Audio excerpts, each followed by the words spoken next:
Yeah, I know it's fancy. It's fancy this StreamYard thing, isn't it? Here's the story of a man named Jason who had two guys doing a podcast, and It's how I spend my Saturday night with strange men across the country. and my beard. Wouldn't have it any other way. What's her name?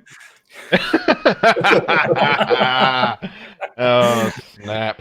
It's fine. It's fine. I actually got to use that joke early because I was going to use that joke for Unicron, but yeah. Well, then there you go. I've earned my pay for the week. All right. Wait, you're getting Right. paid? Yeah, no, I've actually given him 100% raise. He gets twice nothing. Yeah. Do Doesn't you want a matter. raise? I've got a spare room full of nothing, so wonderful. Yeah, you're a very, very rich man. Very fortunate. Max, do you want a raise? Oh, I'd love a raise. Thank you. Oh, I'm going to give you 200%. Oh, So kind. I know. union. You should be able to find space for that on your shelves behind you. All right, shall we start? I thought we Might did. as well. Yeah, we did start, but yet we haven't started. Oh, this is mystical stuff, Mr. Murray. Tell me more. I know. You're going to burn copper art into your arms. I've mastered the walking over the new ideas without stepping onto a story about Sophie Formica, so I should be all right. All right. Okay, let's go because Brad's just going to chop that entire thing off and go, who's Sophie Formica? All right, ready? Welcome to Australian Transformers Weekly, everyone. We are bringing you Transformers news from around the world in Australian accents. This is episode 198. Two off a very big number.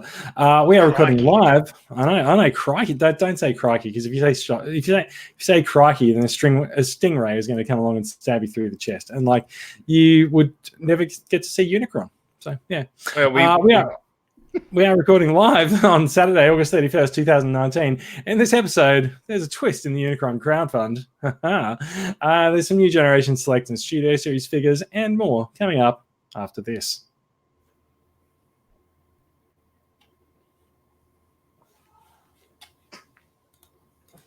This is where the music would go. The music would go here. And I'm going to switch to this layout. Brad, you need to sit back a little bit. There we go. my head is naturally quite huge in reality. That's why the camera has a zoom. you move your head closer to the page. Oh. No matter how hard I twiddle it, I can't pick up Jazz FM. Yes. There's one side, what was it? One side milk, the other side wine. Yeah. Oh, champagne. Max has no idea what we're talking about. Nope. I'm also not sure if he's frozen, actually, or if he's actually just not reacting. Max, you there? Yeah, I think Max is dead. Ooh. This has gone well. This has gone well. We're 30 seconds. We're 30 seconds into the show, and Max has had technical difficulties. And he was saying that it was going all well before as well. Oh, everything was going so well. Let's just duck back over to Messenger and see if Max is all right. Okay. Unless he really hated your jokes. He's never had problems with them before. True. Our little Max is growing. Yeah, I think we could do that. We could do the whole podcast with Max just sort of sitting there looking. Oh no, there we go. He's gone. He's gone. I was just going to start looking over like this and going, hey. So we're just gonna pause here for a little while and wait. So Max has not actually answered the question of if he's okay, nor has he seen it, which makes me think that his internet has actually died. Bollocks. So is this going to be the second or third? No, he's back. Oh, He's back. He's back. Max is back. He's back again. There we go. Max, you're back. Yeah, in the end is a wonderful thing. there we go. See, I just said because you hadn't actually seen the message asking if you're okay, so I was wondering if your internet had gone out. So Yeah, as it has want to do. This isn't a podcast exclusive thing, by the way. Like I just don't play online games anymore. It's just Oh, it's not worth it. Aw, poor thing. Oh. All right, No. let's get the show on the road ready and okay. And welcome to the show. This is episode 198, and I'm Jason. Joining me tonight in the middle of the screen there is Bradley and his long, flowing, luscious beard, coming to us from Perth. How are you going, Brad? I'm doing all right, thanks, Jason. And how are you? I am doing okay. I've vaguely forgotten a bit about how to do the show because I've been off for a while, but sure, I'm here. Oh, like if I move this way, my chair likes to roll back, but it does put me dead center of the camera, so I'm going to try that.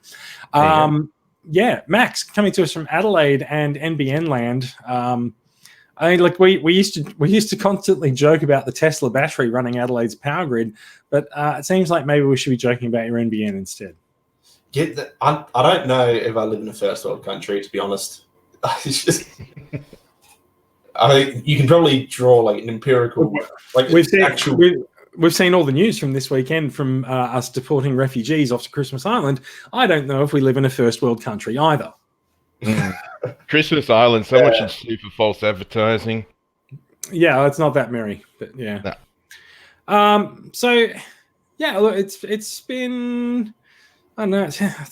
It sounds like we're doing a confessional, but forgive me, streaming gods, for we have sinned. It's been 3 weeks since our last episode. What have you guys been up to in the last 3 weeks? Uni and Dark Souls, really. That's about it. That's my life for about the past 2 months. I thought you said you don't play online games anymore. Or is Dark Souls not an online game, and instead, we don't want to look in your basement? Well, the way that Dark Souls works is it's like a single player game, but then you can get invaded from another player will jump into your game and try and attack you. But when that happens, I'll hit them, and then 5 seconds later they'll take damage. Yeah, okay. I mean, that's kind of what happens when I walk around on the streets of Redfern as well. I mean, it's not great. I got the train out to Lidcombe to the Sydney Transformers meetup not this morning, and there was someone grooving away to some mid-90s Daft Punk on the train, just singing songs out loud and everything, and no one really wanted to say anything about them, or else they might jump into their dark soul. But yeah, in Sydney, if you contest with someone, you're going to get stabbed. Yeah, basically, if you're up there on DVD. It's gotten a little bit dark. So I did some fun stuff while we've been off for 3 weeks. I went over and I spent 2 weeks traveling. Spent a few days in Singapore. I spent a few days in Singapore with my dad, and Dad was who is playing with toys? Well, I've got him, but I'm not actually playing with him. Well, he was making a lot of noise. No, that wasn't me. That was him. Yeah, fair enough. Max, are you making noise? No. Brad, I think it was you. No. In all fairness, I couldn't actually hear the noise, so. Fair enough. All right, so just be careful if you're playing with things near the microphone. So spent a couple of days in Singapore with my dad. Dad was very patient and let me go explore and looking at toy shops all over Singapore, although didn't get to all of them. I did not get to my actual favorite place, Robo, because turns out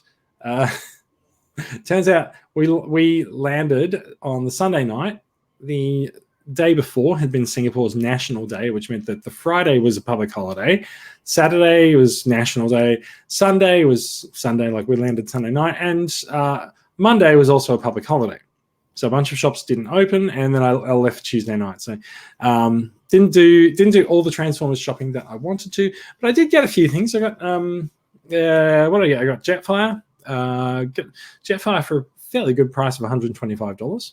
Nice. And picked up a couple of little guys as well. I've decided that I've taken quite a liking to the New Age figures. So yeah, we'll talk about them a little bit more later on. What else I get in Singapore? Since I was heading to TF Nation, I don't have photos of this actually to show, but I'm very happy with myself because I made some pins.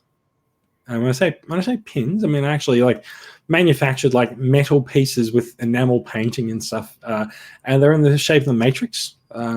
The design is made by Justin Mazaru, who does a lot of artwork and shares them in TCCA on Facebook.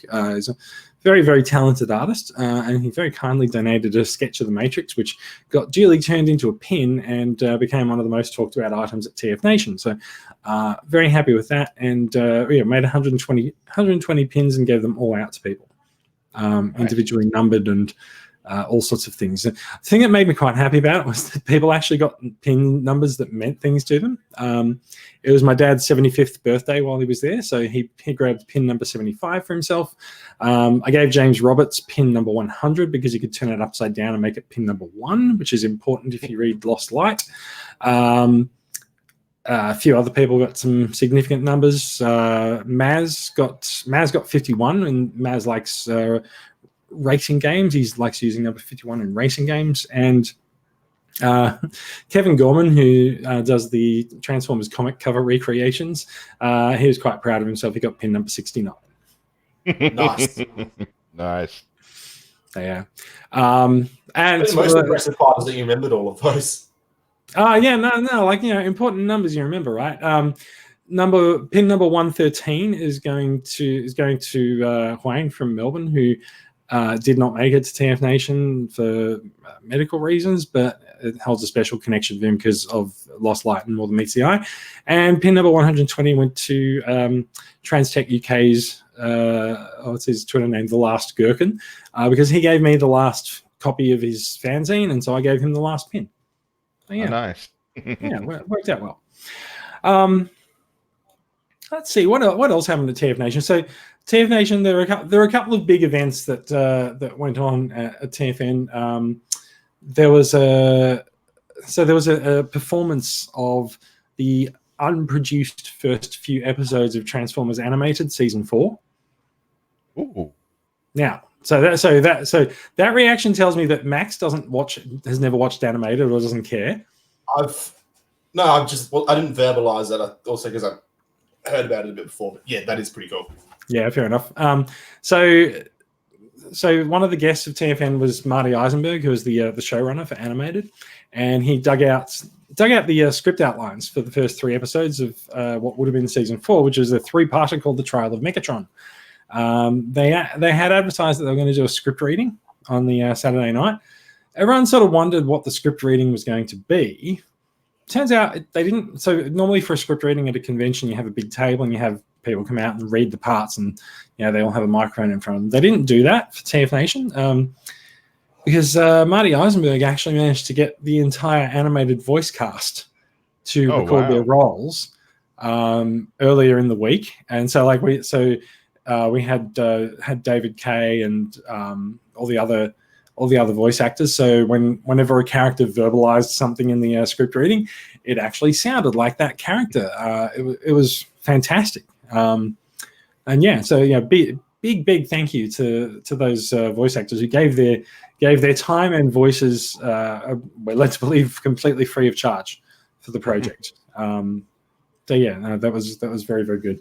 The other notable thing that I'll give a shout out for, on the Saturday night, there was a cosplay competition that was won by a guy who had an amazing Thunderclash costume. And I should have put photos up, but you can find them on Twitter because it's all over Twitter. He caused quite the stir because while he won the cosplay competition, he donated his prize to a little girl who was dressed as Black Arachnia, and said that he wanted to encourage the next generation of people who were going to come along and pick up cosplaying and fandom. And it was just like this. Oh, such a beautiful moment. It was just lovely. And the best thing is that he was playing this character. He was cosplaying this character who would have done exactly the same thing, and he literally inhabited the character. Yeah, and it was fantastic. So the cosplay competition has 2 parts. There's the mechs, which the Thunderclash took out. There's also the human cosplays, and so The human cosplay was won by a lovely friend of mine, Loz, and she dressed up as a human form bot. Oh, okay. I think it was Sergeant Suds. So she had all the military paraphernalia, which is light blue colored, and she had all the soap in compartments around her waist, sort of like a Batman utility belt kind of thing. And yeah, that was fantastic. Like the thing that I loved about it was just like BotBots has literally changed Transformers fandom, and I think it's fantastic. Like it's just a lot of fun, and yeah, it went really well. Like we have a lot of photos from TF Nation where it's sort of more traditional normal Transformers interacting with BotBots, and it brings another dimension to those photos, and really enjoyed it. Cool. So that's enough about. And of course, there's the dealer room at TF Nation, which you can buy a lot of things. You can spend a lot of money. So yeah. Before I move on with some news, like, does anyone want to talk about anything TF Nation related? Do you want to know anything? Or would you go again? Totally. Yeah. It's my second time. It's a silly question. I'm going next year as well. Absolutely. I would actually like to encourage more Australians specifically to go and attend TF Nation. I was the only Aussie there this year, and yeah, like I'd like there to be more. Is that actually? Am I hearing the sound of typing? It's not me. Maybe. Yeah. Maybe try to mute the mic if you're typing. Good point. Sorry. Yeah. Okay. So yeah, no, I would totally go again. It was a lot of fun. Oh, good. Yeah, no, it just sounds incredible. Like, especially a really community-oriented event too. Like, not less of a typical convention, which is what sounds really. That's what makes it sound cool to me. Yeah, it is. It's a very it's a very warm. It's a very welcoming. It's a very open community, and it's fantastic. It's unlike every other convention that I've been to. Like, it's not Supernova. It's not Oz Comic Con. It's not this massive venue with catering stalls set up everywhere. Like, it's a hotel convention. So if you don't want to go to the panels, you go sit in the bar. There's tons of people sitting in the bar. Honestly, I didn't actually go to that many panels this year. There were a couple of panels about the comics and stuff that I went to, but in general, like, the voice actors that they brought over, I wasn't very familiar with. So like, I didn't really feel the need to go and listen to their stuff. I went along to a Marty Eisenberg panel because I wanted to know more about things about Transformers Animated. They spent the entire panel talking about Beast Machines. Oh, that would have been interesting. So the animated guys. Well, no, because Marty Eisenberg also ran the show for Beast Machines as well as Transformers Animated, and so I went along to one of these panels, and yeah, I thought they'd talk about animated, but they talked about Beast Machines. It was really interesting. Like when they were introducing, they said, Marty Eisenberg from Transformers Animated, yeah, and everyone cheered. And then they said Beast Machines, and it was like, yay! It was like a few seconds pause before everyone cheered, and then everyone cheered to be polite. And Eisenberg was just like, yep, we know. People would have rather seen 2 more seasons of Beast Wars. We get it. Yeah, I didn't mind Beast Machines. Were there any little bits of trivia you picked up there, or was it all just? Not really. It's more. It was just more sort of a bit of a talk about the landscape in which it existed, and how they went about producing the show, things that they spoke about. Like they said that they were pretty much given freedom from Hasbro to decide what they wanted to do with the universe, with the caveat that like it had to be different to Beast Wars, but continuing the story. So hence they sort of came up with this thing about transformation being something that the Transformers learned and got better at, rather than just being an intrinsic skill. And a few things like that. But I think Beast Machines is like 20 years ago in and of itself now, more than 20 years ago probably. So yeah, look, it's insane. It's insane to think that like we're actually nearing we're closer to the 15th anniversary of the Bayformers movies than we are the 10th. It's not the new thing anymore.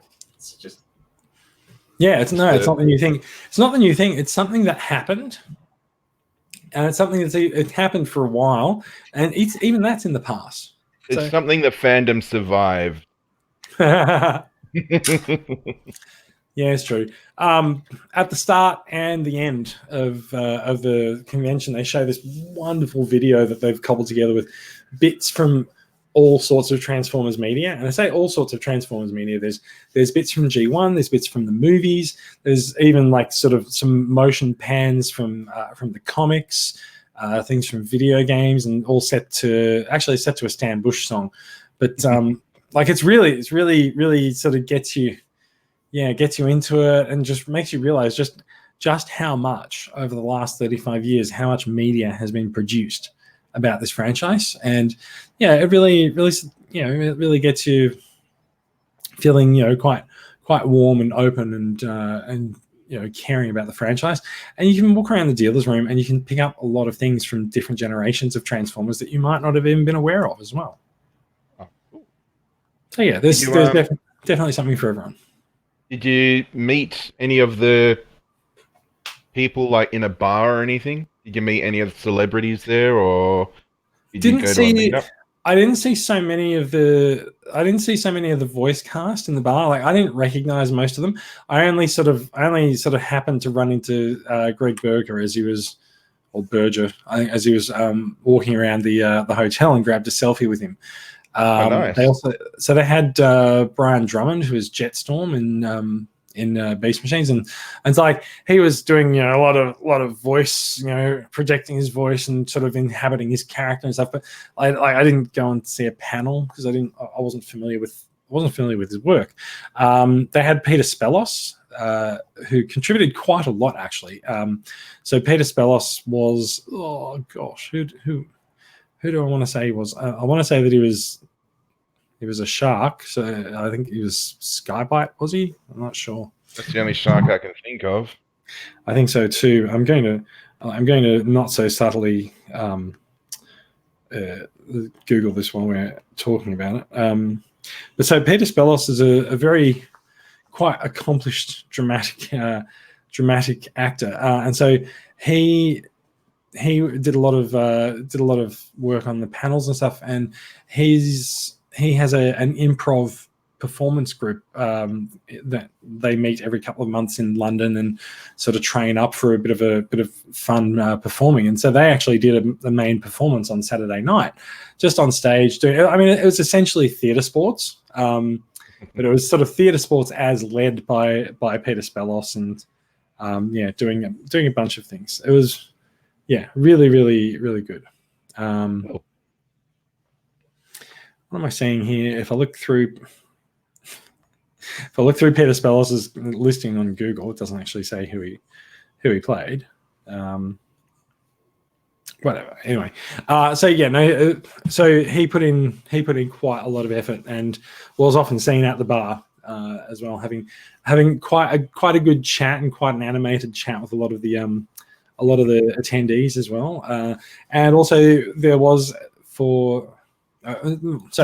one of the big things, one of the things that I really, really, really admire about TF Nation is one of the major vendors to have stand in the dealer room as a group called Toy Foo, and they collect donations from people year round of toys that they might not want to donate, and they sell them at TF Nation, and every pound that comes in goes to charity. They raised £12,000. Wow! At TF Nation, that's amazing. They've got volunteers from around the community who come along and help run the stand. They do a lot of really good work, and they deserve all the support that they can get. Right. So one of the things that as I was going through Singapore on the way there, I picked up a few Siege Ratchets from Singapore, and once we got to TF Nation, we went looking around the dealer room and decided, well, hang on, the one thing that none of the dealers at TF Nation have is a Siege Ratchet. they didn't make it in time. They didn't have them for sale. So I gave Toifu one to sell, and sell it they did. So they they got more money than I paid for it to donate to charity. So I'm happy for that. Oh, that's good. Glad. Hmm. So yeah, it was a bit of fun. Yeah. Cool. Really enjoyed it. So props to Toifu. They were selling they were also selling a Peter Spellos Lego character, who is you can't quite see him. He's like he's like the tiny speck on the shelf behind me. Oh, of course, yes, I can see it quite well. Yeah. So yeah. Anyway, good on everyone at Toifu, and big thanks for all of your work. All right, shall we talk about a bit of news? Sure. What do you got? This guy.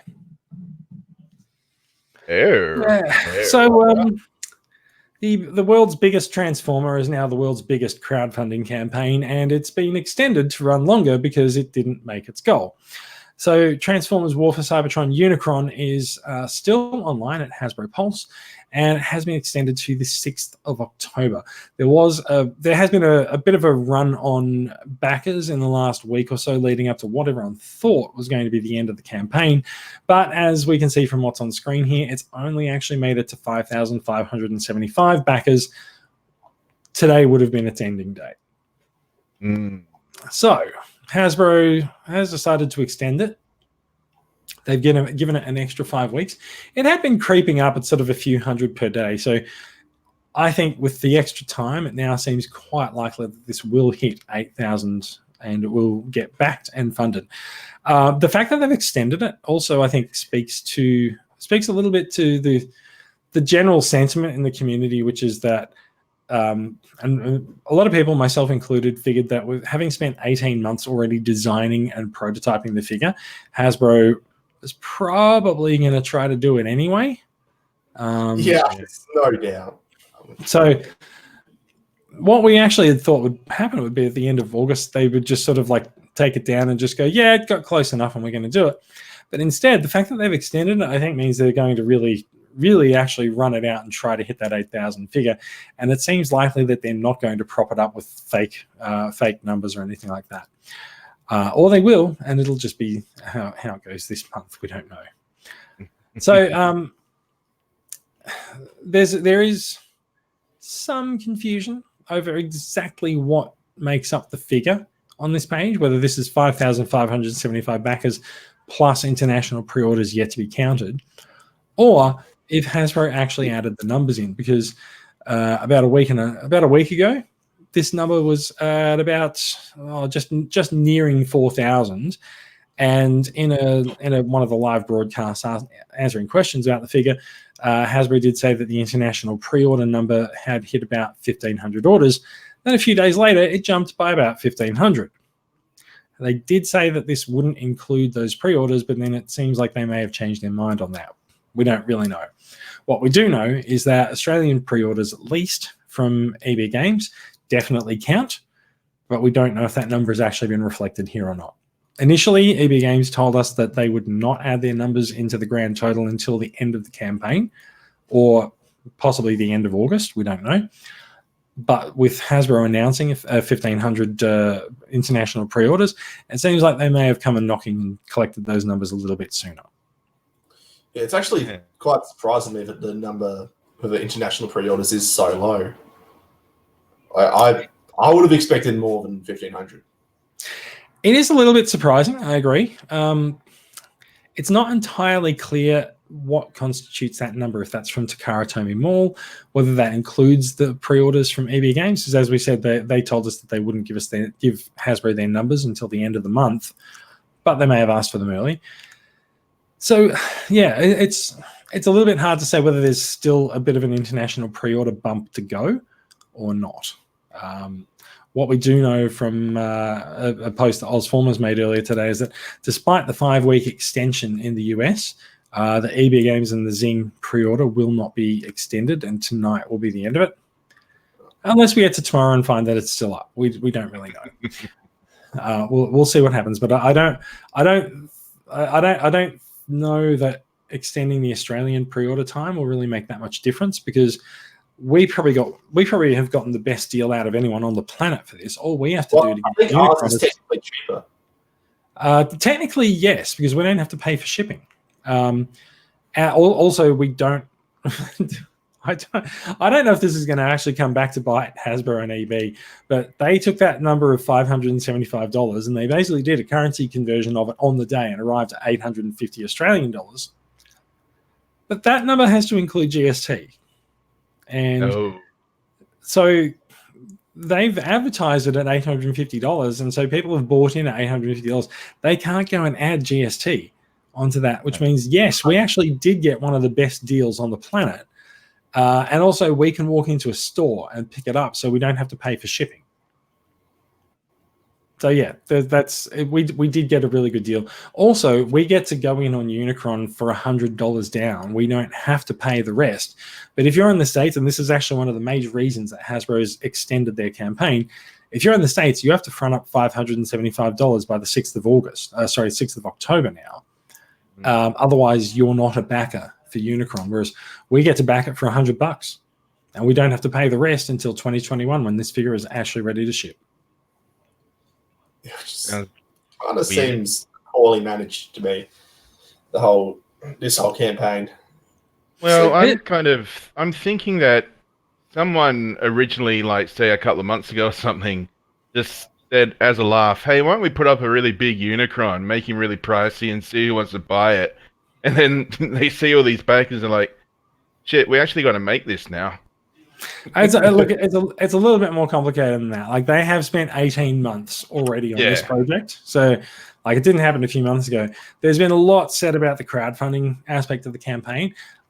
Personally, I feel that if they had not actually done it as a crowdfund, I don't think they would have gotten as much mainstream press as they have. Like, I've literally got people who I know are not actually into Transformers who are like, "Hey, have you seen Unicron?" Yeah, I've got a couple of friends that sent it my way. Yeah. Conversely, there's also people who I know are into Transformers who don't know about it. And so, really? Yeah, this has been happening quite a lot. That people who have, for whatever reason, have not heard that there's a crowdfunding Unicron. Like, maybe they're not hanging around the communities that we hang around. Maybe they're not that into it on Twitter. They might just have a passing interest here and there. Making it a crowdfund means that sites like Gizmodo and Kotaku and IGN talk about it, rather than just going, "Yep, this came up and it's a pre-order, go order it." Yeah. Like, it's, "Oh, hey, they're doing a crowdfund for this. They need to get this by this time." It's interesting. It gives you something to root for. And so I think the fact that it's a crowdfund has actually given them a lot more exposure in the media than they would have gotten had they just done a traditional pre-order. So I don't really want to fault them for doing it. I think they could have actually come out and said, "Right, it's a crowdfund, and we're going to accept pledges from the States. We're going to accept pre-orders from international, and this is how it's going to work." But instead, it's all happened very ad hoc, and it's happened by the seat of everyone's pants. People are like, "Oh, EB Games has put up a pre-order for it. I didn't expect that to happen. Maybe they could have announced it better." But yeah. So have you pre-ordered it? I haven't. I'm quite happy with my Universal Dominator Unicron from Takara Tomy. I got, I think, what was that, 2010? Mm-hmm. Yeah, I'm very happy with that. I think, the backers, when it says, the 5,000, blah, blah, blah, is that how many people are paid in full, or how many people have paid a deposit? We don't know. I suppose it'd be varying depending on where they've actually done it from. And yeah, also, as Jason said, we don't know anything for certain. Yeah. I mean, I think a fair amount of collectors are going to have to probably move their whole collection out of their room in order to fit this guy into it. But I reckon it's going to definitely be a talking point, whether you have him or not. He looks cool and terrifying. It's true. And the didn't also come with a couple of incentives when they extended the. Yes, it did.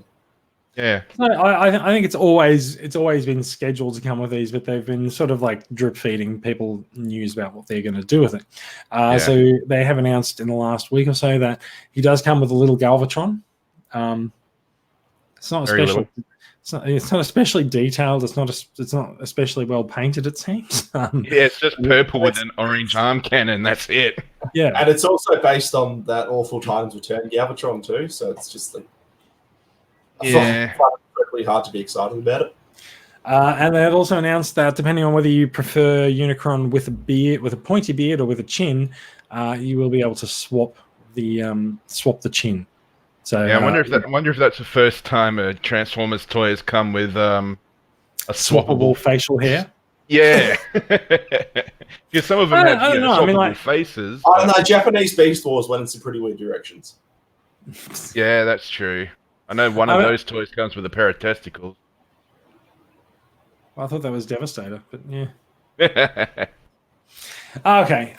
So look, it's been extended. It's been extended by 5 weeks.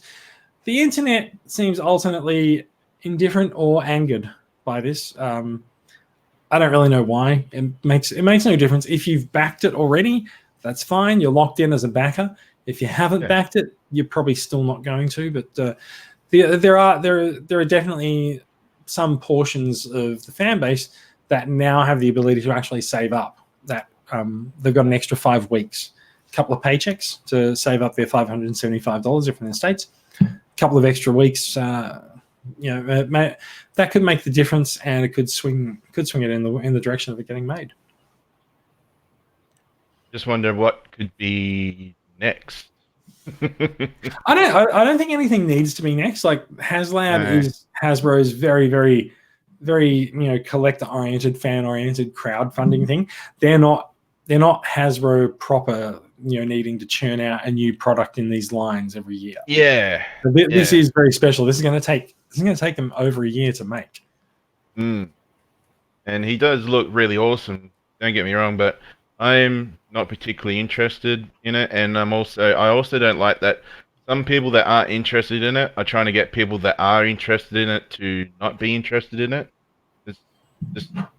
Yeah, like there's some shitty behavior going on in the fan base, and if it wasn't about Unicron, it would be about something else. Like, yeah, that's a good point. There's always going to be that, half gatekeeping, half overly negative, half, I want what you have type of thing.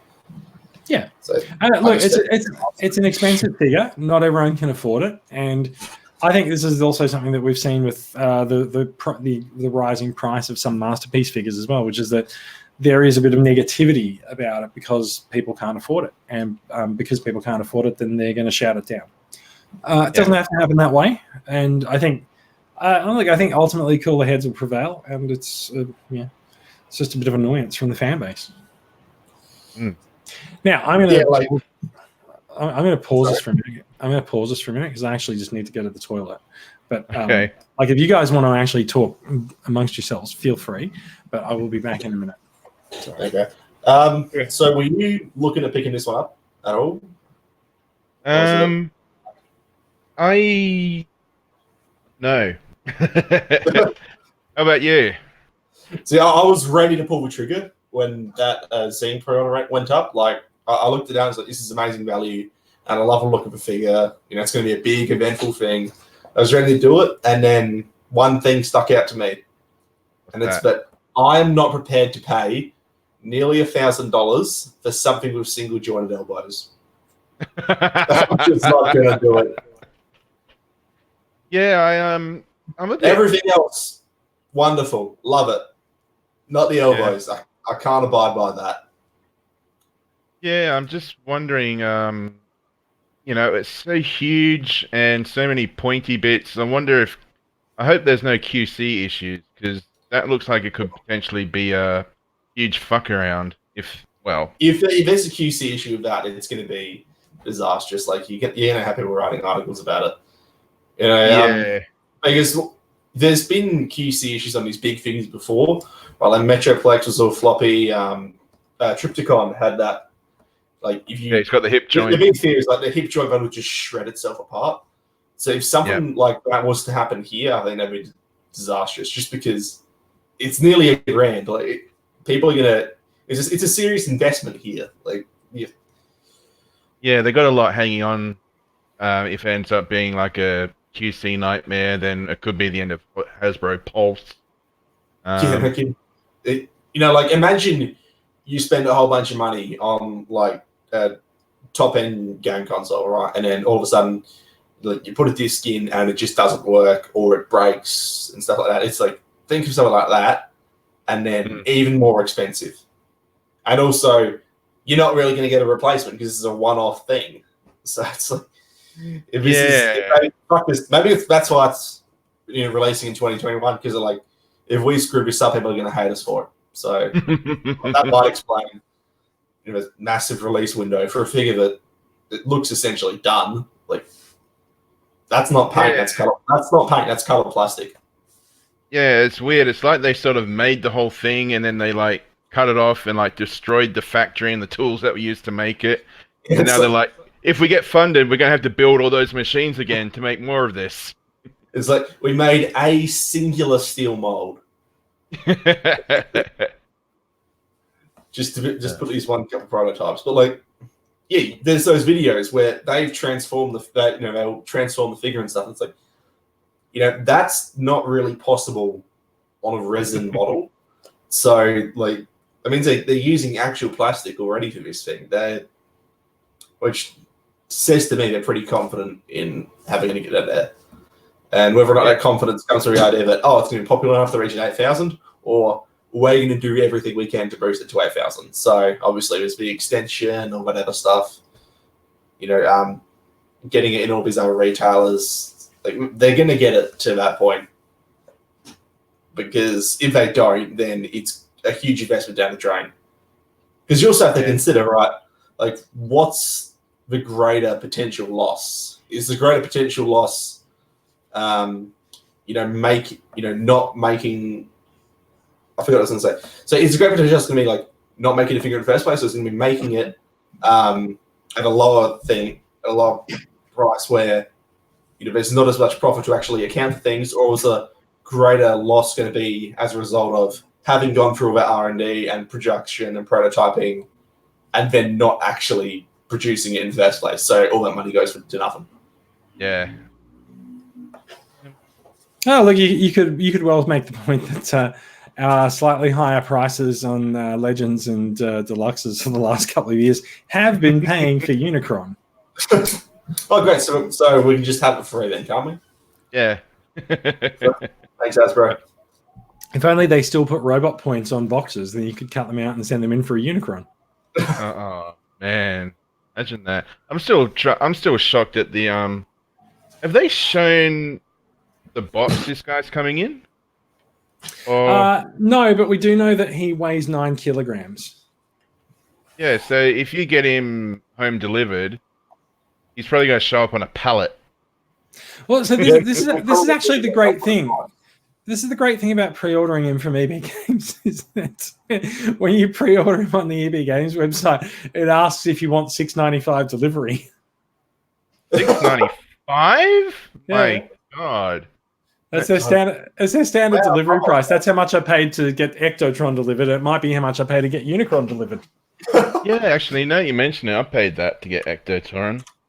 But yeah, I mean, I have actually paid more than this for a single figure, and people who want to get this, go ahead, get it. What did you pay for? What, if you don't mind me asking? I bought a meat and box Black Zarak. Ooh, fair enough too. Yes. Yeah, that's reasonable. Yeah, and I did. I was able to pay it all off. I didn't just do it in one fell swoop. I found someone who was very generous, and yeah, I think a lot of people are going to be in that same boat. EB Games is being hopefully generous. Hopefully they don't turn around and at the middle of October and say, okay, you pre-ordered this for 100. We're going to need the rest of it right now. No, so EB's website does say very clearly on the pre-order page that you'll be asked to pay the full amount before it ships. Just before it ships, which means you've got until 2021. But if it is EB games, it means you're probably going to go into the store and it's going to be opened. Probably. So- Let's not go. Let's not go to that. Like, it's Don't go there. I would say it would be unlikely that you'll go to the store and find your pre-ordered Unicron opened. This isn't going to be a figure. I don't want anyone to think I'm joking. I'm not joking there. That is. Yeah, but this isn't going to be a figure that is on sale in store and thus open. Like, it's going to be things that you pre-ordered. I don't actually. If you mention that, I would not be surprised at all if EB bumps up some of those pre-order numbers themselves and puts them out in their stores. Just like, oh, maybe, yeah. Look, But maybe. But here's the thing: we're never going to know. Like, EB's not going to say, "Hey, we got 468 pre-orders" or anything like that. We're not going to know. They're just going to silently tell Hasbro how many orders they've got. Yeah. true. Like, I think it's just like a big ticket item, that sort of thing that Zing especially likes to put out in their stores. Maybe, and maybe they will do it. It's their prerogative if they actually do want to submit it, because it's not a crowdfunding situation for Australia and for Asia. It's simply order this from Hasbro, put your deposit down, and this is when it will get delivered. So they might. It'll just be interesting if the store does get them in, if they're gonna, maybe have one hanging from the roof in planet mode. Or make a pleasant change from all their 50% off sale things. I feel like it might be an OH&S issue if they do. Can you imagine someone being admitted to hospital because Unicron fell on them? I mean, it's a 9 kilogram weight. Like, that would be really quite. It's essentially a bowling ball that's just been expanded a bit. Yeah, well, it's actually heavier than a bowling ball, isn't it? Yeah. So as long as you get to keep a Unicron at the end, it's all right by me. Oh yeah. I would say if you walk into an EB Games store and Unicron falls on you, you should be able to take Unicron home. There's one thing I haven't mentioned, which I looked at it a couple of weeks ago. I really like. This is one thing I really like about this. His design is asymmetrical. Like, if you look at the circles on his chest and around his crotch plate, you can see that they're actually not the same as each other. So he actually looks a lot more unique, like his animation model.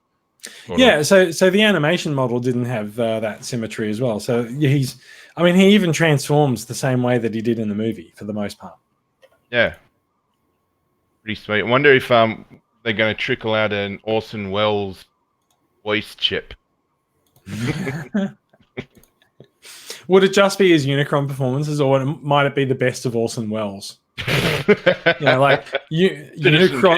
Unicron can be Citizen Kane as well, but also like Orson Welles very famously did not think much of the role of Unicron. Like, when he was interviewed, he was like, "Oh, it's this movie about transforming robots, and I play a planet." Or something and like he was very close dismissive to being completely removed from the movie, because they couldn't do anything with his voice, and then at the end they sort of slowed it down and made it bigger, and we got the end result of Unicron. It was just interesting how close he came to being cut from the movie entirely. As it stands, his final performance. Yeah. Yep. All right, let's move on. Okay. There's more to talk about this week. While Unicron costs us $850, for the price of a little bit more than half of that, you can pick yourself up an MP44. He is out now. We are talking about Masterpiece Convoy 3.0. It's even got it on the box there. It's the 3.0. Like, Jason, did you just make me feel good about the Masterpiece Prime price? I did. That's correct. So I've got an Instagram account that has a lot of photographs of MP44 on screen here, and yeah. So as you can see, Convoy Ver 3.0 is as is identified on the box, because apparently they couldn't find space for the SION in version, but whatever. He's out. He's available. He's ready to show, and he's also ready to strut his stuff on the dance floor, apparently. if this photograph is to be believed. So this user TFO Scarlin has been taking a lot of photos of his MP44 over the last couple of days, and very, very impressive it is. It really does look good. I'm totally here for this figure. I'll be getting mine this week, and I'm really, really looking forward to it. So, yeah. Yeah, I have to admit, the first few pictures I saw of him, I actually thought it was a third-party Masterpiece figure. And then it says, "Oh no, this is the official version 3." I was like, that's official. It looks cool though, and I like the Starscream picture of Starscream's head coming out for that one shot that you saw. That one. Yeah, that looks really cool. Good touch. I'm still holding out hope that I might be able to pick this one up, just because I remember Megatron did drop fairly significantly a while after release. Like, not the KRs, but the actual figure itself. You're right. It did. You can generally get Megatron, I think, for about $250 to $300 now. Yeah, so I feel like a lot of people are in the same boat where the price right now is just too high. But I think we can safely assume that it is going to be viable at some point in the future. And I'll be very happy when that day comes. Yeah. So a couple of things have been discovered now that he's available, which is that the voice chip, which is in his back, the voice chip actually does have Peter Cullen's voice on it. We did assume that the voice chip would only be the Japanese voice actor, but no, it definitely has the English phrases and Peter Cullen's voice on it. Nice. I was just amazed with the damage detailing on his helmet then, or on his face. That looks amazing. Looks very much like he did when he was on his deathbed in the movie, right? Yeah. Like I said before, it looks cool, but I honestly thought this was a third-party toy at first. I think it was just the chest and the blueness of the windows looked a bit, I don't know, not off, but different. Yeah, it is different. Like, I think we all have a particular stylized version about how we remember Optimus Prime from the cartoon. And I think when you actually do put this figure up against the cartoon, you see that the cartoon accuracy actually, it sort of betrays our memory. Like our memories of the figure, I feel these days are actually more colored by what MP1 and MP10 actually look like, and I think we tend to transplant that look onto the cartoon, whereas what Takara's done here is they've gone back and looked at the cartoon and gone, yeah, actually the proportions on MP10 are not right. We need to actually go back and do it again. Yeah. MP10, in just the general consciousness of the fan base, has replaced actual G1 Optimus Prime as the definitive version, when it's not actually that. It's just we sell ourselves identity. This is the definitive version. Therefore, this is the accessible version. This is what it looks. This is what it's always looked like, and it's actually a lot more like this. It is. Mm-hmm. So look, he's out. He's over $500 at the moment. As Max says, if you wait a bit, you might be able to pick him up a little bit cheaper. You may have to wait for a reissue. I think the price of Megatron. So Megatron became scarce on his first issue, and then they reissued him a few months later. So I think that's when the prices came down for Megs. But we'll see how he goes. Right, let's push on through the rest of the news. There's a couple of stories. There's a couple of stories I want to get to. Number one is the announcement of some new Generation Selects figures, and they are already on sale in at least in Singapore. I've seen them on sale in a couple of places there. So we are looking at. So Hasbro has been cranking up the Power Dashes in the Siege line. This one is a Power Dasher Zatar. He is a repaint of Brunt with a dunce cone. Drill bit on his head, and he looks pretty cool. I like it. I'm looking forward to getting my hands on this one. Drill tanks never get old. Sorry, drill tanks never get old. Just this stupid little concept. Drill tanks are awesome. Yeah. There's also the deluxe class Nightbird that's been announced as well. Not really looking to pick this one up myself. How do you guys feel about it? I think that definitely not this Nightbird. I think there have been other Nightbird releases that are a lot better looking for a Nightbird representative on your shelf. I don't see anyone really getting excited for this. I think you're talking about It's got a nice car mode. It's got a nice what? It's got a nice car mode. That's the best I can say for it. Yeah, fair enough. Yeah. So I think the other Nightbird that would come to mind would be the Takara Legends one, which is a repaint of RC. Yes. Yeah. Didn't they also do like a little standalone statue of her, or was that something else? That was probably something. But yeah, I was also thinking of the RC repaint. Yeah. So yeah, this might be the first time they've actually done a Nightbird in the West rather than being a Japanese one. But yeah, we'll see how we go with that. So that's two new Generation Select figures. It's interesting. Out of the Siege line, there's been a lot of figures that have gone into the Generation Selects or store exclusives, and yeah, less figures that have actually been in sort of the general waves that you pick up in stores. This might be the way that we go in the lines in the future. We'll see how we go. Along with the Generation Selects, there are also some Studio Series announcements, which, considering I'm not really that fond of movie bots, like the amount of interest that I end up having in Studio Series is quite astonishing for me. So this is a leader class Shockwave. Now, Shockwave is one of the characters that was not badly served by his initial toy in the Revenge of the Fall, Dark in the Moon line. And so yeah, so it is interesting to see a redo of him. He's he's probably going to be a much improved figure, even so the original was quite well received. And what are the little dudes with him? Wheelie and can't remember. Wheelie's on the right, the blue guy. Wheelie and Megatroll. We're going to call him Megatroll. Okay, I can roll with that. Yeah, Wheelie and Megatroll come with leader class Shockwave. There is another Constructicon. There's Scavenger.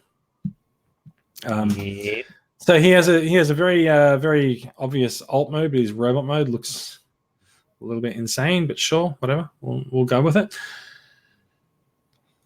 He will, of course, help you form Devastator if you are indeed attempting to acquire all of the Constructicons. So there's another one. There's Mixed Master. Oh wow! Excuse me. I love the fact that I can get away with selling off these the ridiculous Constructicon designs as individual figures.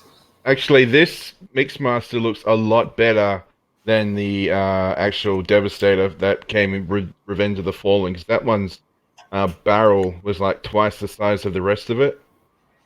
He does look much better, doesn't he? Also, yeah. I noticed that the barrel appears to be duplicated. So maybe there's an outer and an inner barrel or something. Like there's definitely enough pieces going around on his arms and on his shoulders to make more than one barrel.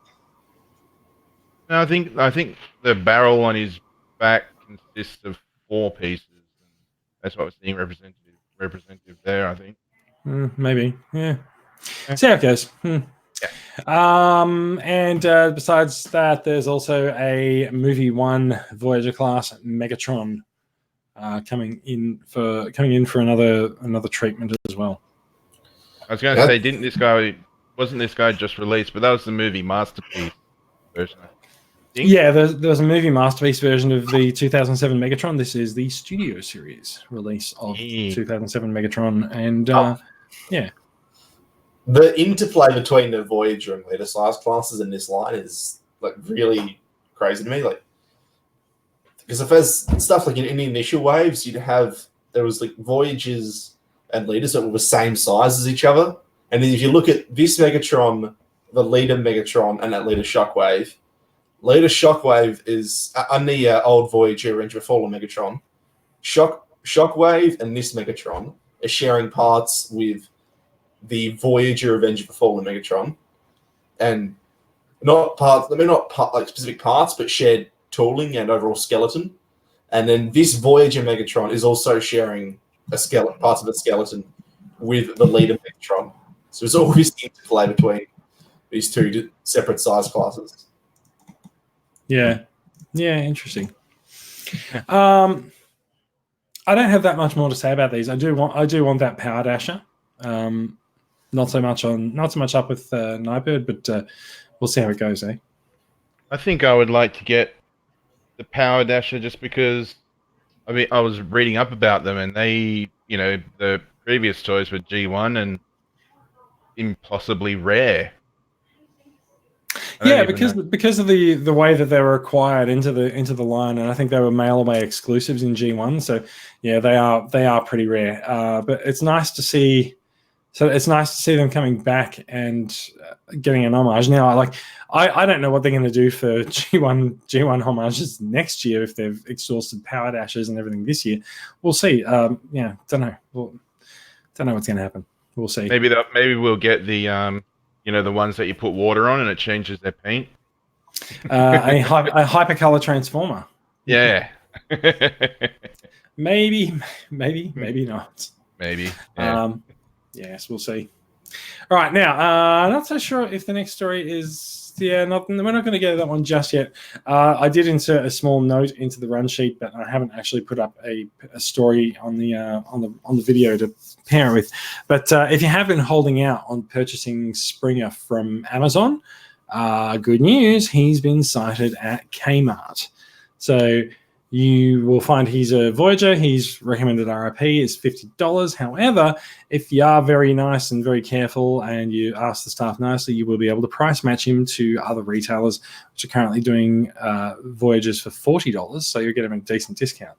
So if you are in the market for a Springer, and I was handling Springer tonight, and it's a nice looking figure. There's definitely about to be a bit of an assault on retail from Springer. I've been doing assault on retail for the last month or so, trying to get 3 refractors. I've only found 1 so far. Well, that's funny you might mention that, because Hasbro had a fan preview event in Singapore this week, at which they did show people. If you can see it up the back there. They did show people the new Generation 1 toy-colored version of Refractor in the 3-pack, and it looks mighty impressive. So it's kind of annoying. Hasbro did have a fan preview event for Power of the Primes here. That's a good 2 years ago now, and it was a bit disappointing that they showed some things and hid others. But still, it is what it is. So we're just going to go through some of the photographs that were taken. There's Omega Supreme. He is this year's Titan class figure. That is the box art. That is the box for him. Yep. He's a big box. This figure has been quite of interest to a lot of people around the community, which is the Prowl repaint as Decepticon Barricade. He looks fantastic. I'm really, really interested in getting this figure, so I'm going to be hunting for him when he actually does come on sale. He will be a regular release. So is Autobot Mirage, and Thundercracker is starting to turn up at retail stores overseas. He hasn't turned up in Australia yet, but he can't be too far off, we hope. I suspect that Thundercracker and Springer might be wave mates. We'll see how we go. Yeah. A quick look at the cell shaded animation color Optimus Prime and Megatron was also offered to Singapore fans. I'm really interested in those figures. I want them to be my Siege Optimus and Megatron. And the Reflector 3-pack actually looks really quite special. Looking at some of these photos, it's in a nice big sort of camera themed box. There's sort of a bit of a camera bump on it. I might just skip over. I don't know if they have any other pictures of him. I think there was only the box. Oh, really? Oh, yeah. No, they definitely got him out. There we go. Okay. So the box has a bit of a bump on the side for where the camera so it actually looks like a camera, and yeah, so not only does it come with 3 refractors with differing paint jobs to make them look like the G1 versions of Reflector, which was a mail away, there's a few extra bits to stick on. So there's a camera flash and a push button apparatus and the sort of the viewfinder part to stick on the middle lot as well. So they do look mighty impressive. Yeah, very much interested in that. And I believe he also comes with a Kremzik. Yes. Is it Yeah. Reflector that comes with Kremzik? No, I thought that was maybe it is. Yeah. I thought it was a Cell Shaded Megatron that comes with that one. Maybe I'm misremembering, but Well, that's Henkei Megatron. Yeah, that was Henkei Megatron. There. Cell Shaded Megatron. Didn't hear a word of that, Max. So I thought it was just saying the same thing you said, so never mind. With the cell shaded, are they retail or are they Hasbro Pulse? I don't believe they're Hasbro Pulse exclusives. They might be available from Pulse. They are showing up at Toys R Us in Singapore and Hong Kong. So yeah, I don't think they'll be online exclusives, but as far as US availability, I'm not entirely sure. But oh my goodness, they look fantastic. I mean, look, it really does look great. Siege Optimus is a really great looking figure in the first place, but just the animation color really makes him pop, and it also means that there's no shit all over him like the battle damage that they currently have in the Siege line. So I'm really happy with that. There are a couple of other figures in the 35th anniversary line. There is a Blue Streak repaint of Prowl, and there's also a Sound Blaster repaint and a chest remold of Soundwave. So he's the black version of Soundwave that can take 2 tapes in his chest. Nice. Very nice. So yeah, as far as well, may you be asking, why is it that they get the fan preview events in Singapore and we don't? I think it's a very fair question, and I've actually put it to Hasbro that we would like to see some fan previews of these things actually occurring in Australia instead of just dribbling out stuff onto the retail shelves as it happens. So we'll see what happens. You'll get blocked. That'll be it. I honestly, I would encourage every single person who actually listens to the podcast or hangs out in our little old Facebook group. I encourage you all to go to Hasbro's website, find the Australian customer service email, and email them, and then say, hey, we would like to see some fan preview events here.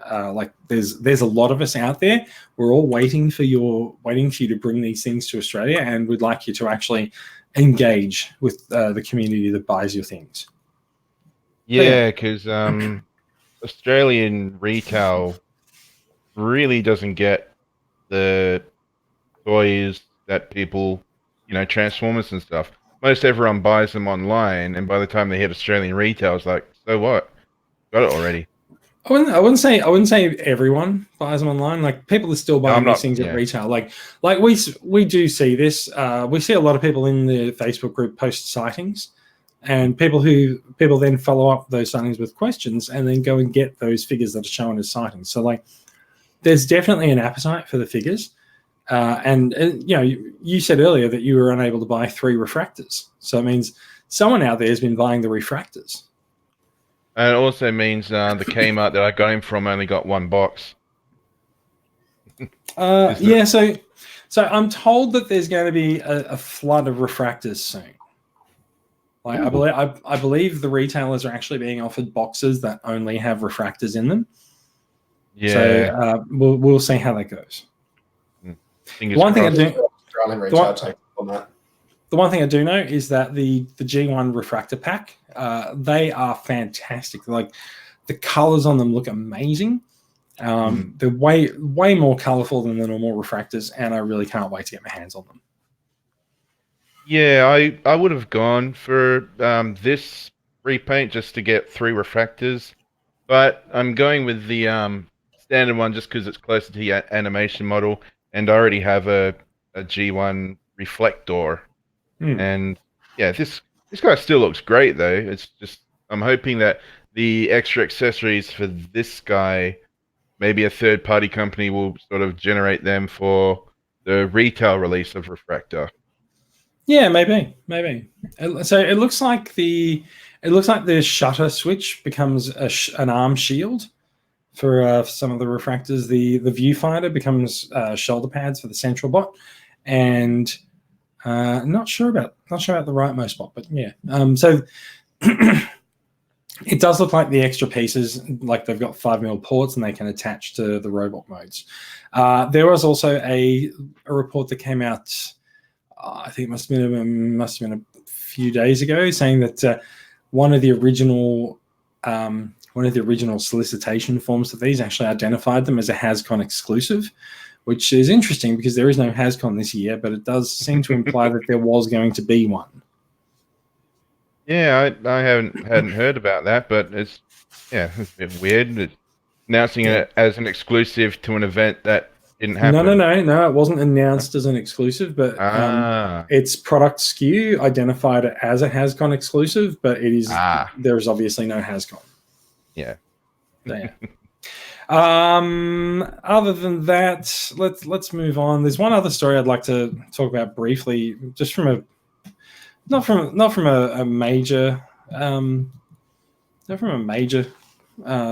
but Hasbro caused a bit of a storm in the community this week when they announced that they will be intending to phase out plastic from new toy and game packaging starting in 2020. Now, the story didn't necessarily say that it was going to happen to Transformers, but we have been seeing figures turn up on shelves, especially in the Cyberverse line, where there is no plastic in their packaging. The figure is anchored in. There's no blister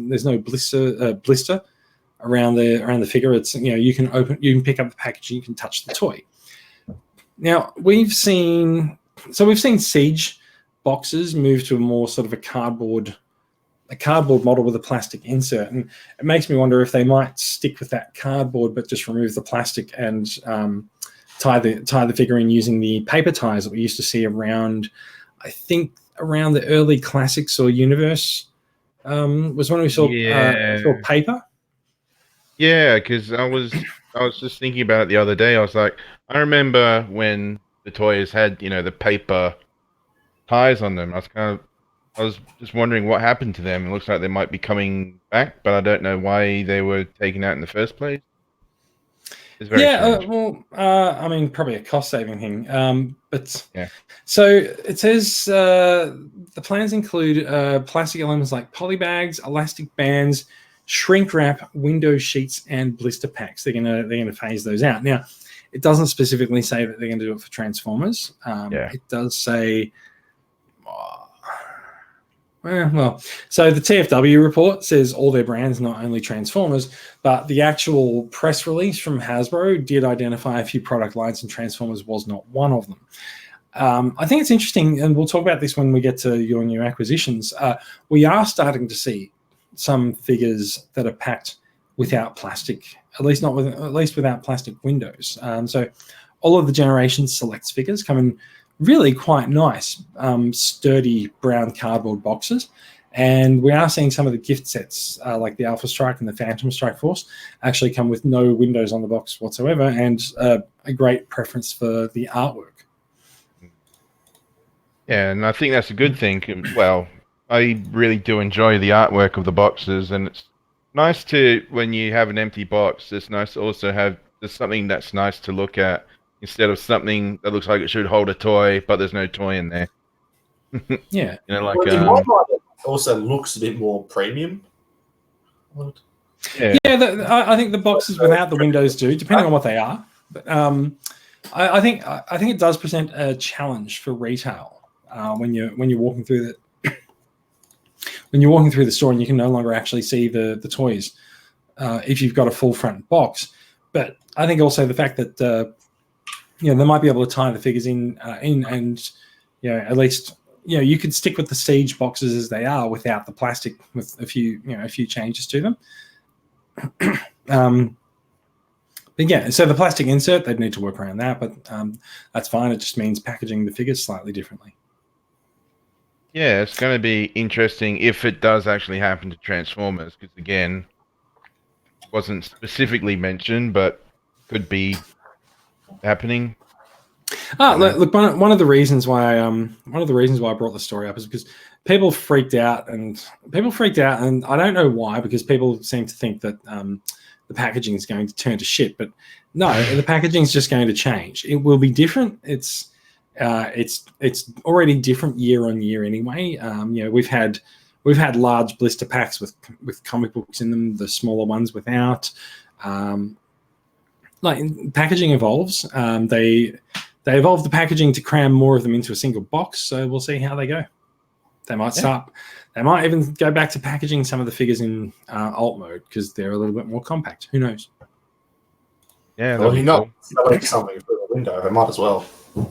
Yeah, exactly.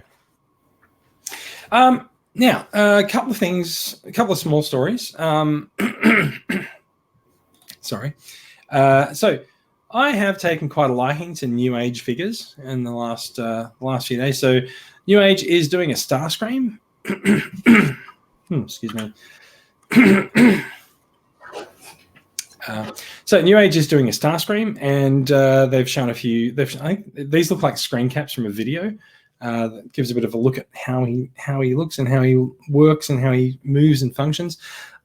I'm really, really looking forward to seeing this figure. I'm looking forward to seeing a lot of New Age figures now. So watch out for that, because that's basically going to be what happens in my new acquisitions these days. There's New Age Starscream. New Age Megatron is also a thing. He's quite impressive. He's like a little mini masterpiece. Look at the face on that. Yeah, are these guys like fully Transformers, or are these just robots? Oh no, the New Age figures are transformable. Okay. You can see his gun in the background there. Wow. He's great. New Age, the figures are really, really small. Like this is smaller than a Legend scale figure generally, but they're highly articulated. They're really, really nicely made. And I picked up a couple at TF Nation, so I'm very into them now. And it's nice because they're $30 or $40. They're not a massive investment. Yeah, because looking at that picture, if you told me that was Legend scale, I'd say, how? It looks like it's got a lot of engineering going into that. This looks amazing. They are quite clever with their engineering. Jazz has a couple of clever things about the way the doors fold in upon themselves and form his legs and stuff like that. So, really looking forward to it. And apparently, Megatron is the new battleground because Magic Square is also doing a little Megatron as well. Actually, you know what? Is this a little one or is he not? I think he's a little one. Maybe not. Maybe he's actually their masterpiece scale one. We'll see. Yeah, because those reflectors look pretty big. Yeah, I might be wrong about that, but So Magic. So anyway, so this is Magic Square's Legends Megatron. In gun mode, he has the wilting barrel, just like every other Megatron, apparently. But he looks he looks pretty fun. Yeah, I like the. I've always liked the Abraham Lincoln statue chair look that he has. I've always liked that. If you're going to enslave people, you may as well take over the Lincoln statue. Yep. That is pretty much the end of the news. Let's talk about things that we've done and places that we've been and stuff. Let's go back to a 3-up pose. So it's been a few weeks since we've done a podcast. Now, Max, you've got a figure for us. I do have a figure for us. It's not. Oh, hang on. I took Max out of the stream. Sorry, Max. There you go. You have the con. I have the con. This is not the most exciting thing in the world, but so it is literally just another Unfactory Seeker. Nice. This is Red Wing. And he has a red cape as well. I've spoken ad nauseum about these and why they're the single greatest action figure ever created. I love it. I have noticed slightly in this one, he does bear the common Iron Factory issue of these, slightly too tight joints that make you feel like you're going to rip it apart half the time. But also, it's made of Iron Factory plastic, so nothing ever actually breaks. It just makes really horrible noises. And yes, for maybe the most obscure Seeker areas, they decided to give him Starscream's coronation set in a lovely candy red because why not? Yeah, no, indeed. Why not? You may as well make out like all of your Seekers will be coronated eventually and then turn to dust. Pretty much.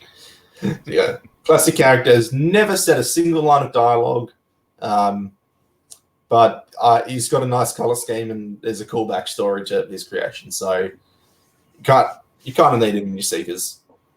And this guy came out just before they actually made an official Red Wing too, so he's getting a bit of love recently. Yeah. He has. When I saw Red Wing on your acquisition list, I thought it was actually the Generation Select one, and then I read Iron Factory. I was like, oh, that's interesting. Damn. Yeah, well, the thing is that because I've got these Iron Factory ones, just never need to buy another Seeker. They're just too good. True. Right. So that's your acquisitions for the week? That's me. I don't think I've had anything else in months, and it feels bad that this is the first thing, and then the next thing I buy is probably going to be another one, but they're good.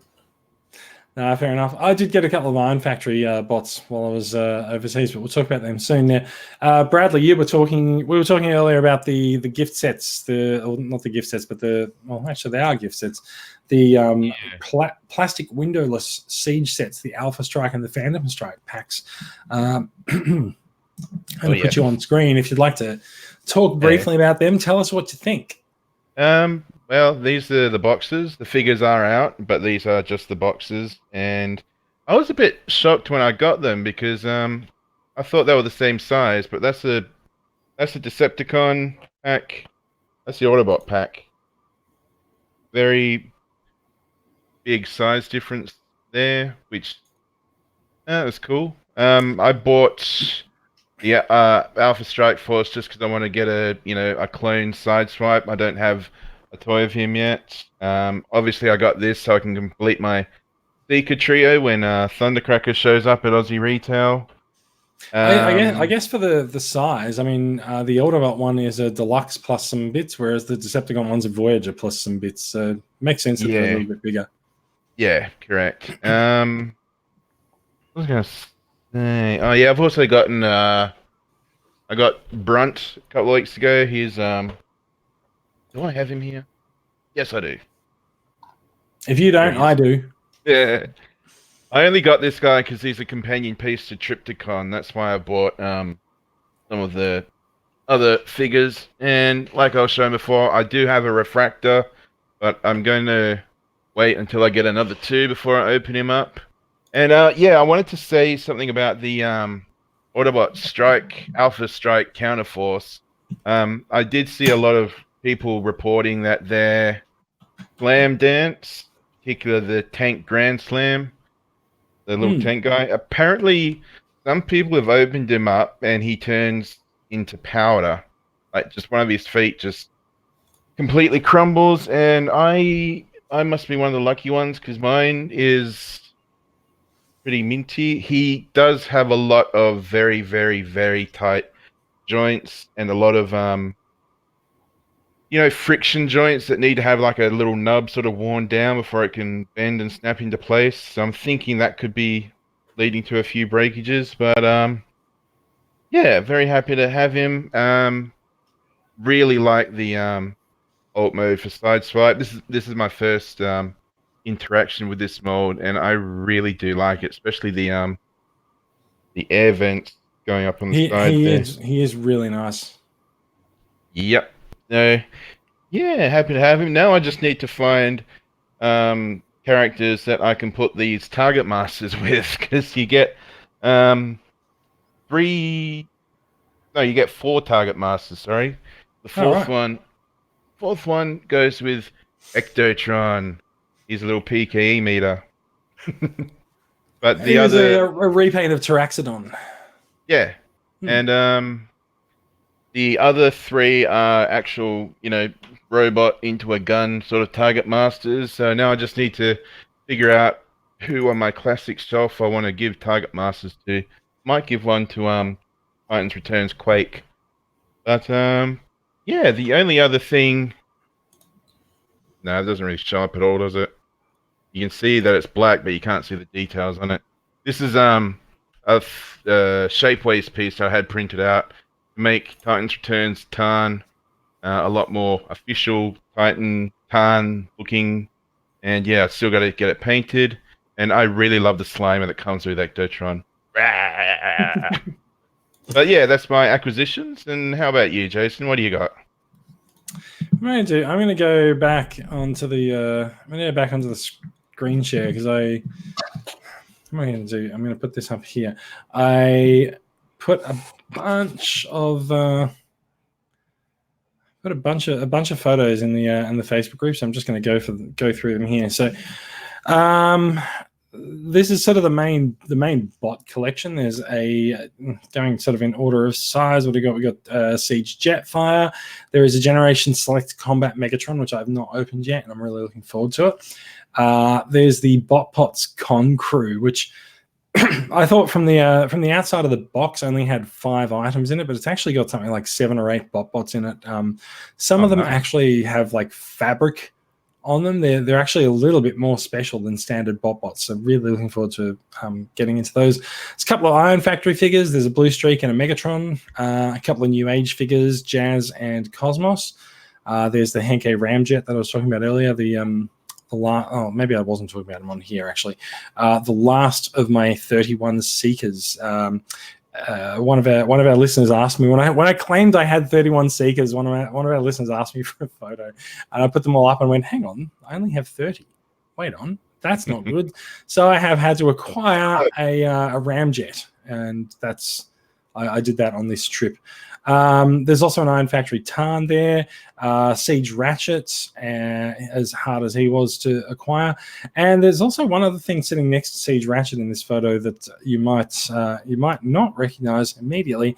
He is a Titans Return Hot Rod, but he has actually been customized in his Spectralist colors from the Lost Light comic series, and one of the members in TCCA's Facebook group who lives in Singapore actually did that for me, and it's been waiting for collection for about a year and a half, and that figure has actually turned heads. There's been a lot of people looking at it and just going, wow, that's actually a really nice paint job. So Thomas, excellent job on that.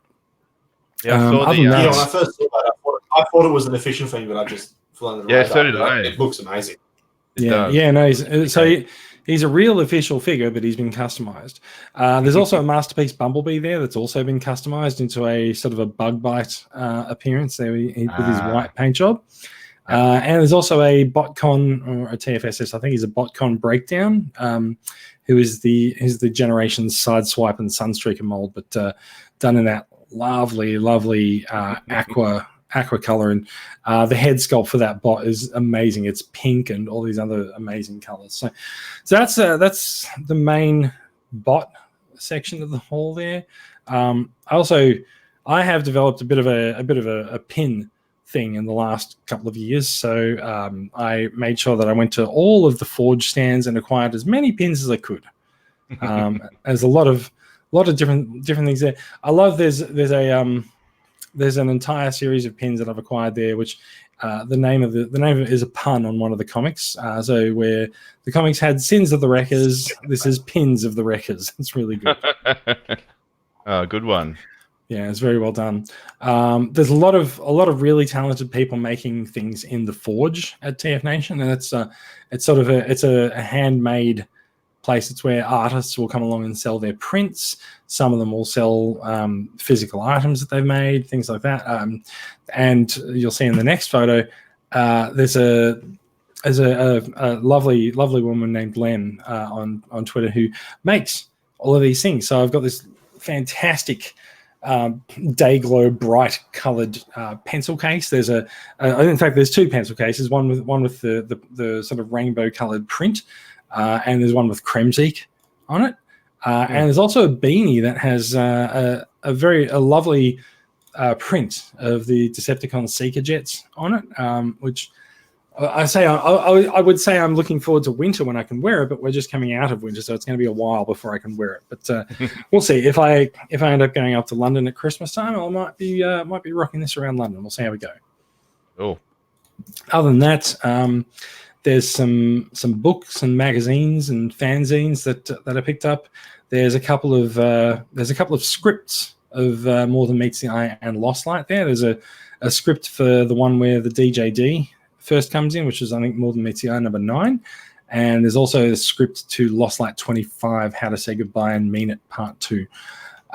There's also a couple of art books and some fanzines as well, which there's a lot of things that are really fun to go through. There's also that special mention, that book on the left, Little Victories, is a Micromaster story that has been written by one of the guys who volunteers for Toyfu, and that is a massive book. Like, it is about the size. It's about the size of two phones if you put them together. It's a huge book. It looks pretty thick. Yeah. Yeah. Write that about Micromasters. Yeah. That's amazing. It's all about Micromasters, and just next to it is also a TF Nation coloring book. So they commissioned a bunch of artwork from the community in black and white. And so they printed it up in the coloring book, and so people can get the coloring book and color the scenes themselves. Nice. It's fantastic. So yeah. Other than that, there's a few other things that I got made in there. Well, I think a few things that were made. There's a couple of art cards, some stickers, a couple of pins, and then there's the couple of coasters at the bottom, one with Soundwave and one with Starscream. That's Lord Starscream to you. And up the top there's another piece that we're going to explore shortly. There's a group in the Forge called G-Works Toys. So they make Siege compatible effects pieces, and along with some of those effects pieces are also some pieces that can go with Ghostbusters Transformers. So we'll get onto those shortly. And finally, there's some art prints, which some of these are from an artist who goes by the name Jamesy Draws. He does the black ones with the robots on them. They're all illustrations. They're not photographs. Wow. There's a couple of postcards from some of the people that you might meet wandering around the convention. Some art cards, and I want to draw special attention to the two on the left that they're Peanuts style Transformers. With Starscream playing Lucy and pulling the football away from Megatron, and also Ravage sleeping on top of Soundwave like Snoopy on his kennel. So yeah, they were very, very clever. I really appreciated them. And finally, as I mentioned earlier, there was a Transformers animated season 4 part, and so while they were playing the audio of the voice cast, they were showing up some still images that had been created by artists to go along with it. So there's a couple of scenes from a couple of things that could have been in the cartoon. There's the trial of Megatron there. There's a battle between a Jetwing upgraded Optimus Prime versus Megatron. There's a lot of good things going on there. So they sold those art prints, and the proceeds all went to charity, to Toyfu. So that was really good. Finally, a couple of other Micromaster prints that came out with the Little Victories book, and a couple of others. These came from a TFW member called Ticknat. He's taken some of the Jeff Senior covers from the UK Transformers comic, and he's turned them into 3D posters. And so if you buy the poster, then he gives you a set of 3D glasses with it. And he also then arranged some of the packaging artwork into a single poster that you can sell on the right as well. Yeah, it was really cool.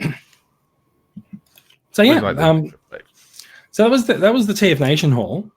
Since then, I also got my Ghostbuster Prime. So that turned up. There's so I've been doing a few photographs with them today. In fact, can I make that bigger? I don't know if I can. There we go.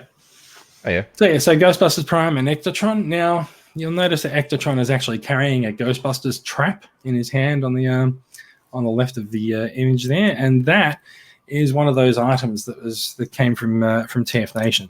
And I did put up that didn't do what I wanted it to do. So I did put up a post in the discussion group today on Facebook, just showing off some of the accessories. So that's Ectotron's PKE meter. Mm-hmm. There. Cool.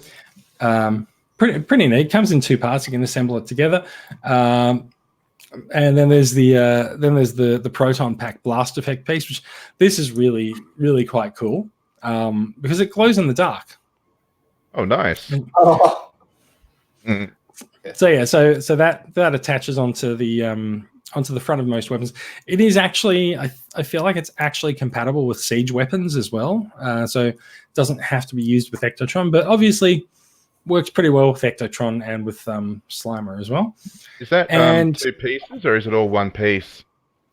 So it is technically two pieces, but when you buy it, it comes as one. So you Okay. don't have to assemble it. Ah, cool. Yeah. That's Uh, really nice. And then there's the trap. Now, you can see sort of this is very close up on the trap. So there's two pieces to the trap. Yep. This is the closed trap, and it comes with another separate insert that is an open trap. And there's also an effects piece that you can attach onto the open trap in order to sort of have him catch ghosts and stuff like that.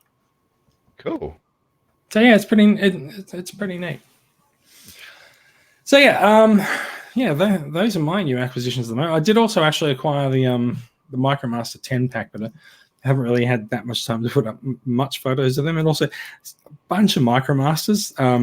So like, yeah, they all honestly, as cool as they are, and as much as I like Micromasters, when you buy a pack of 10 of them as well, all at once, they all tend to blur into one another. Mm. Definitely. So yeah. And yeah, so that's about it. Now, look, we have been going for quite a while on the show, so it's probably beholden to us to end it shortly. Is there anything else that we're forgetting? What should we talk about? Anything coming up? Anything going on? I think so. No. I'm forgetting something. Yeah. That's a bit unexciting, but no, not really. No, fair enough. Cool. So, like, as far as TCCA business goes, Brad advises that membership packs are being shipped out. There was a members only giveaway, and Shannon O'Brien was the winner of that. I'll move us back to the 3-hour. Shannon O'Brien was the winner of the members only giveaway. Congratulations to him. He won a Power of the Primes Nemesis Prime. And with that, that's about it. We're going through the process of forming the club committee for the next year, figuring out who state representatives are and what the responsibilities they will be bearing, and attending events and doing things for the next year or so. And so with that, I think it's time we end the show. Mm-hmm. No. I don't think Google Hangouts had how long we've been going live for, did it? It does. It always did for me, but maybe not for you guys. So yeah. Now I can see the counter in this one. Yeah, so look, we're currently at about 1.5 hours, but that will cut down for actual showtime once it's edited. Probably just be So- like 10 minutes. Yeah, about that. Brad will cut out all of the crap with us talking about stuff that he doesn't like. So that's it. Thank you for listening, everyone. If you've been watching along with the live record, which I don't think anyone has because it's late on Saturday night, thank you for checking us out if you are watching us on YouTube. You can find out more about these stories, links to them and more in the show notes. They're posted to the Transformers Weekly Facebook page and the Podbean site, and probably the YouTube video as well. If you want to get in touch with us, you can find us all in Transformers Collectors Club Australia on Facebook, or you can leave comments on the podcast on Australian Transformers Weekly on Facebook. If you're not subscribed, you can find us on iTunes, Pocket Casts, YouTube, Google Podcasts, Apple Podcasts, Spotify Podcasts, and more. The RSS feed link is on the website and in the show notes. We are a production of Transformers Collectors Club Australia. It's a registered club in Victoria run by volunteers who donate their time and money to make the club and the club's activities better for everyone. We want to connect Transformers community. I'm going to do that again. Our goal is to connect Transformers fans around the country, and we do it by engaging the collecting community. And sometimes we trip up our own tongues while we're trying to tell people what we do. You got through it. Yes, I got through it until you interrupted it at the end. You can find out more about the club, including affordable yearly membership options. It's all right to show your support at transformerscca.com. And Brad, you have a Twitch account that you do broadcasts on occasionally. Would you like to tell us a little bit about that and your Discord server? Yes, I stream on Twitch every day. Go to twitch.tv/groovyguy0069. You'll find me there. I also have a Discord server, which I put up a couple of weeks ago. It's called Groovy Guys Discord Domicile. So if you find that, please do come along, have a bit of a hello, have a bit of a chat. I've got Transformer type topics there, stuff I've recently acquired, stuff I like to talk about. So yeah, just go on in, say hello, and you'll always be welcome there, like you're welcome. Yeah. Oh, very nice. Yes. It's very welcoming, wholesome, and good. That is it for us. Thank you for watching. We're going to say that we're back next week. There's usually a couple of weeks between broadcasts, but hopefully we'll be back next week. We'll give it what if we say next month? That way, if we come back next week, it'll be a little bonus. So next month is tomorrow. But oh yeah, that's right. Let's say that we'll see you next time. Yes. Or you'll see us. That's what I'd say. We won't see you. That's not how this works. But. No. I mean, if it was, I would be terrified as to what we're being exposed to right now. Yeah, I know. Yeah. Also, by the way, if you are watching us and while you just stop that. Yeah, it's okay. We actually can see. Just don't do that. Thank you. Yeah. Yeah.